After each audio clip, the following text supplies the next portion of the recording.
Hey guys, welcome back. As nerds, I'm sure most of us have seen a lot of superhero movies. Personally, I'm easy to please. I love pretty much any superhero movie. Yes, even Wolverine Origins. Even though a lot of these films cost a lot to make and were for the most part wonderfully done, there are a number of errors made in them that can be pretty hard to ignore. Whether it's continuity errors, things caught in the shot, or just stuff that's straight up wrong, these mistakes can be pretty funny. I'm Ron McKenzie LaFergie with Top 10 Nerd, and here are the top 10 mistakes from superhero movies.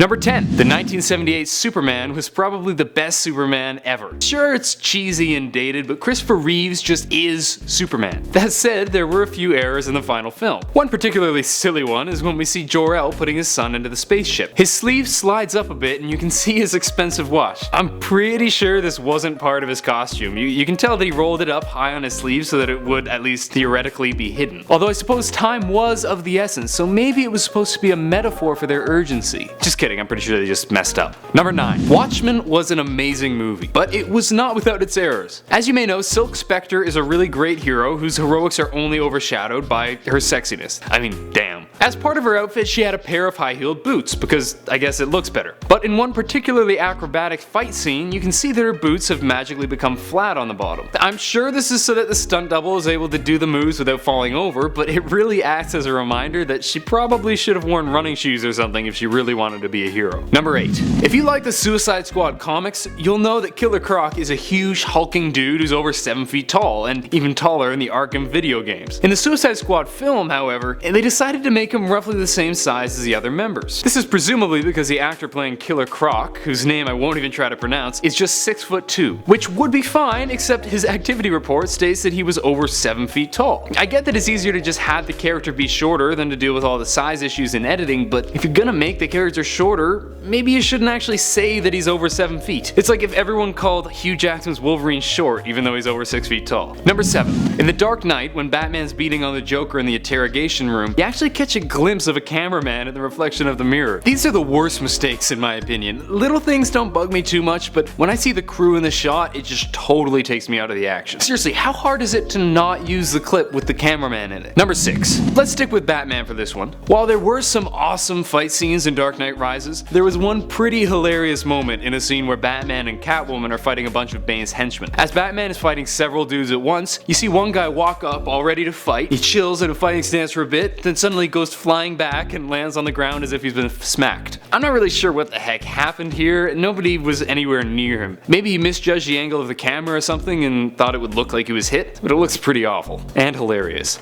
Number 5. Thor the Mechanic. Now, this one's been circulating around the internet since the Avengers came out, but it's a classic. During the big battle when Thor lands next to an overturned car, you see that there's a large dent on it. However, when he goes to move the car aside, the dent is gone. Maybe we've been overlooking a secret power of Thor's, super mechanicism. It's pretty silly, but with so much destruction of props in the movie, it's no surprise that there are a few inconsistencies. Number 4. Here's one that you may have heard before, but it's too much of a classic to leave off the list. In Spider-Man, when Peter's just learning to use his webs, he accidentally smashes a lamp in his room. Now, first of all, I don't know why the f he decided to smash the lamp. After doing a pretty cool trick with a pop can, his next thought is, shoot the lamp. And then he goes, pull the lamp to me. And then he goes, crap, there's a lamp flying at me. And it smashes on the wall. So that's stupid. But this isn't a mistake I'm talking about, because later we see the same lamp that had just smashed back on the shelf, as if nothing had happened. Clearly this is due to the timing of the different shots, but it's definitely something they should have noticed before release. Number 3. If you've seen Guardians of the Galaxy, I'm sure you're familiar with Peter Quill's trusty dusty cassette tape. And if you haven't seen Guardians of the Galaxy, how?